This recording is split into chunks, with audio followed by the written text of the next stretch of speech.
Good evening, ladies and gentlemen. My name is Malcolm Boyd, and I'm the author of the novel, One Way In, No Way Out. And right now, I'm about to read to you a short excerpt from my book. Sit back, relax, and enjoy. It's 8 in the morning. Cuz Barlow has been up all night trying to save his empire along with his ass. One of Barlow's up-and-coming proteges, a hot-head street thug named Slim, brings the kid Donnie to Barlow. His attitude is bad as usual, and Donnie doesn't give a fuck. The perfect mix.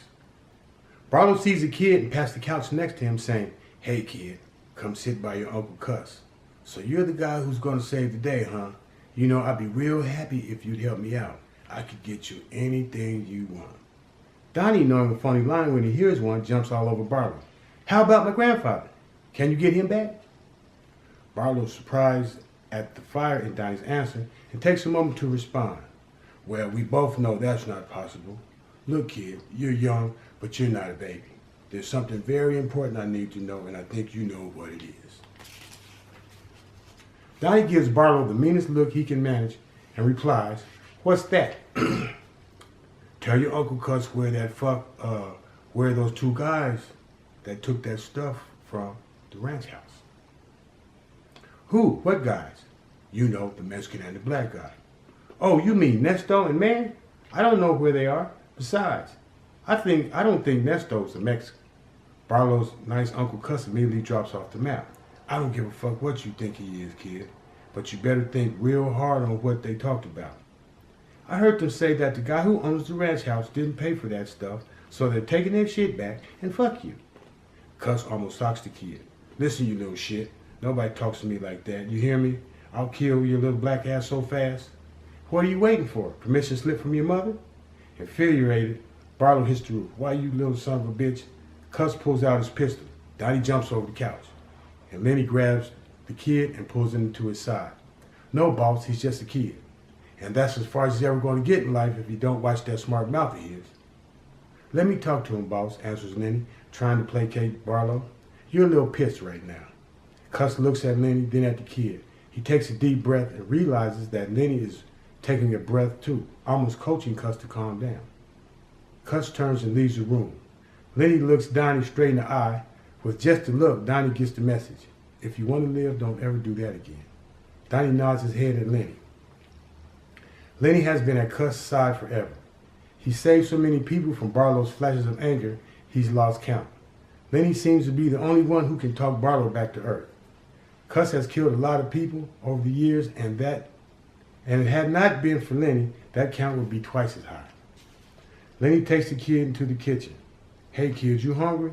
And what's your name anyway?" Without Cuss's presence, Donnie opens right up to Lenny. "I'm Donnie, and I haven't eaten anything since yesterday. Look in the fridge over there. There's some pizza. Grab yourself a piece. On second thought, bring the whole box. I'm kind of hungry too." From the other room, they both hear Barlow. "I know if that kid don't speak up and soon, that pizza's going to be his last meal."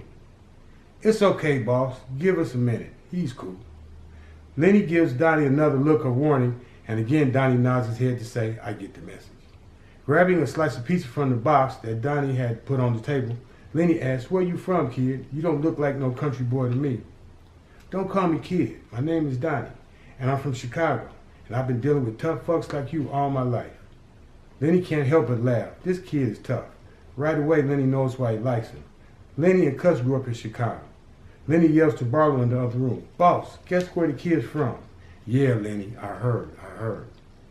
Lenny turns his attention back to Donnie and says, "If you know as much as you act like you do, then you know that this ain't no game, kid. Donnie, those two guys you're trying to help, we're not going to hurt them. We just want to talk to them, that's all." Donnie is playing with his pizza at the same time he's eating it. "I don't know where they went. They said something about Vegas. If all you want to do is talk to them, why don't you call them?" Lenny stares at the skinny kid chewing on a slice of pizza. "Call them? Of course. Why not think of that? Real funny, kid. And I guess you have their number?" "Duh. Yeah, I know their number. Why else would I say that?" Lenny can't believe how ballsy this kid is. "If you keep on being a smart ass, I'm going to let the boss in there kick your little ass. Why didn't you tell me you had that number a long time ago?" Donnie looks at Lenny with a shit-eating grin on his face, saying, "Well, nobody asked me." Cuz Barlow, having overheard Donnie, made a beeline into the kitchen. He mouths the words, "I'ma kill this kid," to Lenny. Then he turns to Donnie and says, "You got that number? Give it to me, kid." "The name's not Kid, and ain't you forgetting something?" "What are you talking about, kid, Donnie?" "I'm talking about the money. On the way over here, I heard that Slim guy tell your friend that you would give up $10,000 to anybody who knew where they were. The way they see it, I got 10 big ones coming. No money, no number. Period." "What kind of shit is this? Do you know who I am?" Donnie shakes his hair from side to side, saying, "I don't know who you are, but I know what you are. You're a big, fat, full of shit liar." Lenny flinches on that one. Cuss is about to pop his cork. Barlow knows he could beat it out the kid, but Lenny loves kids, and beating this young punk wouldn't sit well with Lenny. Lenny looks at Cuss. "Well, boss, a deal's a deal." Barlow shakes his head at the both of them. "Okay, kid, here's the deal. I said anyone who knows where they are. All you have is a phone number. So give me that number. I'll buy you an Xbox or whatever they call it." The kid busts out laughing. "An Xbox? Huh? I don't even play games. I guess you didn't hear me tell Lenny. I'm from Chicago. I know this number is the key to millions. You give me the loot, I give you the number." With that, Lonnie crosses his arms, looking Barlow directly in the eye. Barlow balls up his fist, saying, "Loot, I'd like to give you the loot, all right. I tell you what, I'll give you half the money. It's only a number, and I'm going to hold the dough until I get an answer. That, my friend, is my final offer. If you don't agree to that, I'll just have Slim here take you out back and shoot you. I don't care if I ever get that number." Cuss turns and winks at Lenny. Lenny is more into these negotiations than when Cuss and Singleton were going at it over the price of the shipment. Donnie lets out a sigh like a kid and answers, "Okay, you got a deal. But I want to see the money first. And you have to let Lenny hold the cash." Cuss looks at Lenny, then at Donnie. Lenny holds up his hands. "What can you say, boss? He's from Chicago." And that, ladies and gentlemen, is a short excerpt from One Way In, No Way Out.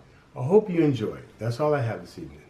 Now, if you would like to read more, to purchase my novel, One Way In, No Way Out, by yours truly, Malcolm Boyd, click the link in the description box below, Amazon.com.